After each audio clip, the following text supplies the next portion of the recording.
Welcome to Revitalize and Replant with Mark Clifton, where we equip pastors to take their churches from declining to thriving by pointing them to a new future and a new hope. Join us weekly for encouragement and practical advice in your pastoring journey. You know, that rose by any other name is still a rose. I don't know.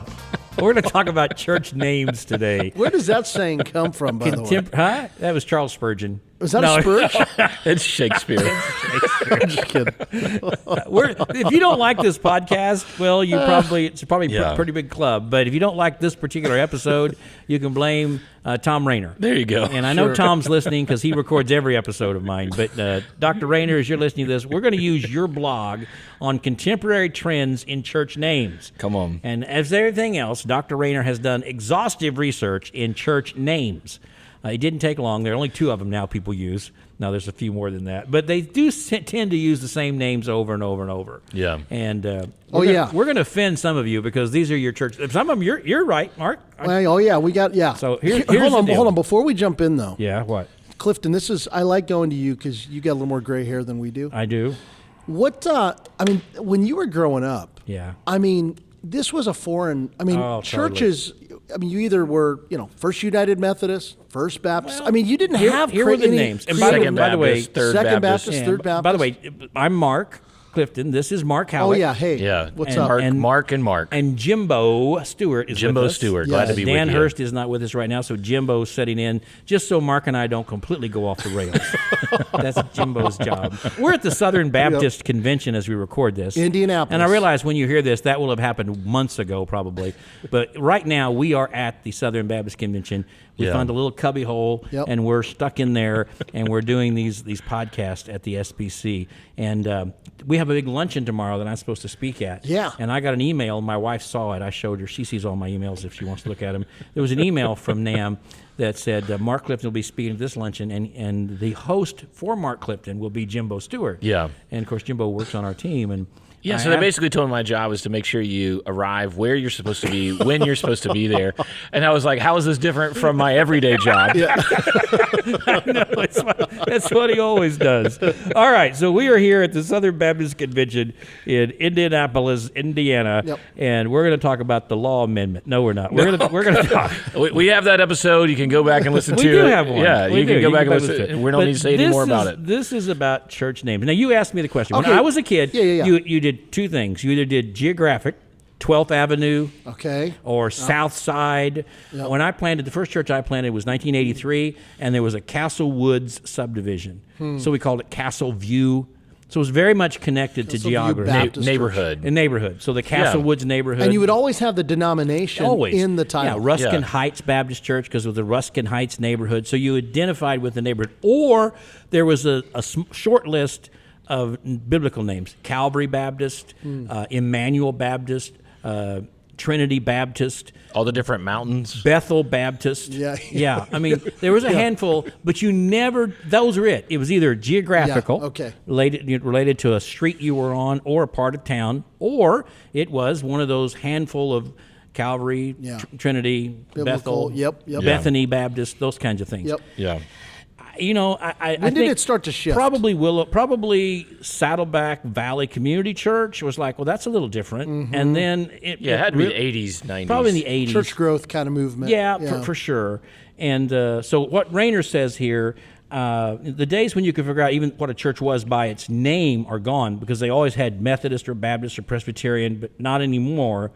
More and more, the names have become ubiquitous, almost like totally generic to the point that you don't know what it is. And I know people think, well, we're going to change our name to something really cool and modern, but it tends to sound like all the other cool and modern churches, and you're not the least bit unique. And let's be honest, some are a little cheesy. Some are a little, some. I'm trying to be nice now, here. I don't want to bring up a name because there's probably people listening who go to a church with that name. Look, there's at least one on this podcast that I pastored a replant with one of the names on here. Did you really? Redemption Church. Yeah. Well, I do know how long eternity is. Is a lot of. Okay, go ahead. Sorry. I know how long eternity is. because as a young man that started a church called Eternity Church, and it lasted 2 years. So That's tough. It closed That's after tough. 2 years. Eternity was. I mean, if you're going to call a church Eternity, you probably don't close in 2 years. You know, we have Eternity churches, Epic churches, Echo churches. In all seriousness, you can almost tell the tribe, the theological tribe. Oh, you can a church tell. is in, Yeah. like especially with If the you have R's. insider knowledge. Well, if you have insider law, yeah, right. Yeah, but like if there's a you're- lot. Like in Denver, there's a lot of redeemers, Right. So you know, restorations. yeah, right. Yeah. I mean, you know, a lot of R's. I think he says this. I mean, Tim Keller kind of Yeah. made that cool. The redeemer. Okay, let's start. Here we go. The word point has become ubiquitous. Life point, cross point, grace point, and it's always a point with an E on the end. yeah, You know, just I to be can't figure fancy. that out. Why is that, by the way? I seriously have know. always wondered. I don't What's know. with the E? I don't We know. should ask Andy Addis. We should, because his is cross point. Is it with an E? Yeah, I don't. No, it doesn't have an E. Oh, it doesn't have an E. Doesn't have. Okay. I don't know why the E But comes it is in. cross point. So point has become ubiquitous. So if you're one of those churches with a point, cross point, life point, grace point, what's the point? I don't know. A lot of points. A lot of points. All right. And again, the word life has been used all the time. Life church, real life, new life point with an E.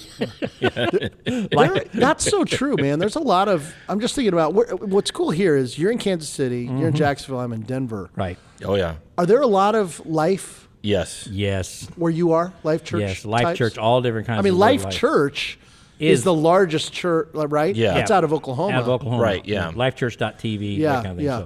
So the word point and the word life. And then he says, Tim Keller put Redeemer all by himself back into vogue, Yeah. which is true. Both Redeemer and Redemption. And Redemption, They yeah. get a lot of love right now. Yeah. Yep. That's a very common name. It's a great name. And then City Church. It is a great name though. That's the thing. That's your name, isn't Yeah. it? I Redemption, actually yeah. love that. Redemption? Yeah. Yes. All right. It's awesome. How long did it take you to figure that one out? Did you start the trend? No, I didn't start the trend. I don't think, but I had never heard. There was no other redemption churches around us. I did. So you will appreciate this. Yeah. We did unwisely put before the whole entire congregation the opportunity to write in church names. Oh, that's smart. Oh, no way. That goes really well. Do you remember what were some that you got? We got Motown Baptist Church. Yeah. we got Friendship Baptist Church. yeah. We got all kinds of things and they were either like just we're not naming the church that, or that church name already existed within like a 10-minute drive. Yeah. And so out of all the ones that were recommended that weren't existing close by, Redemption was the better of the options. But All right. So great. point It's a great has become ubiquitous. Life has found new life, and Tim Keller put Redeemer back into vogue. And then next one is City Church. Which usually has another name in front of it, but not always. Yeah. But sometimes Yeah. it's just the City Church or New City Church. New City. And New Yep. City, what it means is this is a new city of God, here at Yeah. this place. Yep. But the City Church, the New City Church, the word city has become out there. Yeah. There's a lot of Yeah. those churches. And again, Yep. it's, I guess for those of us who are like Southern Baptists Yeah. all of our lives, I look at it and go, how am I supposed to know what you are? Are you charismatic? Are you Southern Baptist? Are you Independent Baptist? Are you free will? What are you? Well, which shows you that just- most people just don't even think denominationally at all That's anymore. exactly well, right. so do you think that's even sometimes the motivation is they don't want to Yeah. broadcast Yeah. their denominational? I guess. Okay, City Church. Yeah. A Christ Church, it's simpler. It's simple and popular. I've heard a lot of those lately. They tend to be, hold on real quick, Christ Church. When I hear Christ Church, I think of maybe more of an Anglican Yeah. kind of church. I mean, I don't know. Do you guys have Christ Church or Episcopalian or I've seen something? several like Yeah. non-denominational. Non-denominational. Christ Church? Okay. Yeah. Yeah, and then I like this. Here are the 5 biggies in the past 10 years. You ready? Drum roll. Here we go. The top 5. Journey. Lots of journeys. A lot of life's a Yeah. journey. Lots of journeys. And bridge. We're bridging. We're crossing Yeah. the bridge. And Foundry. I didn't realize that one. We Foundry. have Foundry in Foundry. Denver. Yeah. And then Mosaic. Oh yeah, we've Yeah. got a couple. I got that. And then Generation, which I haven't seen that. I've one. not seen that one. I haven't Generation. seen it. And then Cross, he says, the Cross has made a real surge. Again, Cross Fellowship, Crossroads, Cross Point with an E, he said, see above. I mean, if anything should make a surge, the cross should make it. Cross That's, it makes a Cross surge. Church? That's right. Oh, I like it. Yeah. Absolutely. And then other meaningful names that come out, Impact, Potential, Epic, I like that, Transformational, Renovate, Impact, Innovate. See, when I hear those names, I just think, guys, okay, where are we going to be in 10, 15 years? Or 30 years. Or 30 years. I know. Like, it's kind of like this. And you and Al know this, JimBo. We'll be you replanted. You were a little younger. The Gen X movement, in the emergent church movement, this was like we started seeing. So, like, at the church I served, we started a Gen X service called His Place with a Z. His Place. Okay? This is like mid-90s, okay? I mean, if you talk about a name that didn't last real long, but His Place, The Edge, that was another one. So part of this is this is why I always tell guys, listen, if you've got an old school church name, be thankful, man. Just stick with it. Like Calvary, we could have changed it, and people were like, dude, why don't you change? Man, Calvary's never going to be trendy, right? But it's never going to go out of style. I mean, it is the cross. It's what we're about. And so anyway, we can talk about that in a minute. But I love it. So yeah, absolutely. He talks about this one. I like this one. Fellowship. All kinds of fellowship. There's all kinds of fellowship churches. There's a fellowship church you can bet. And a lot of times people will use the word fellowship instead of church. Yeah. New City Fellowship. Yep. Or New Life Fellowship as opposed to church.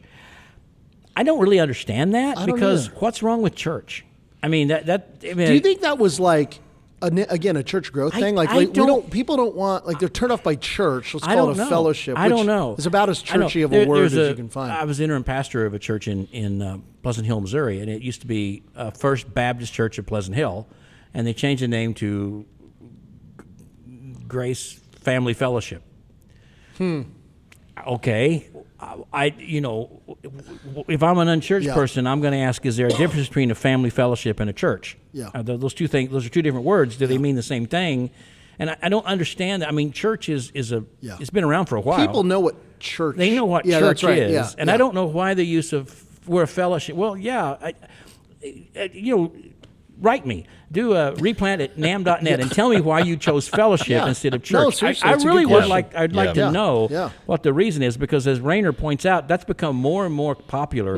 Is to drop the name church and insert the name fellowship. Okay, I don't know. And then he says, I like this. You're right.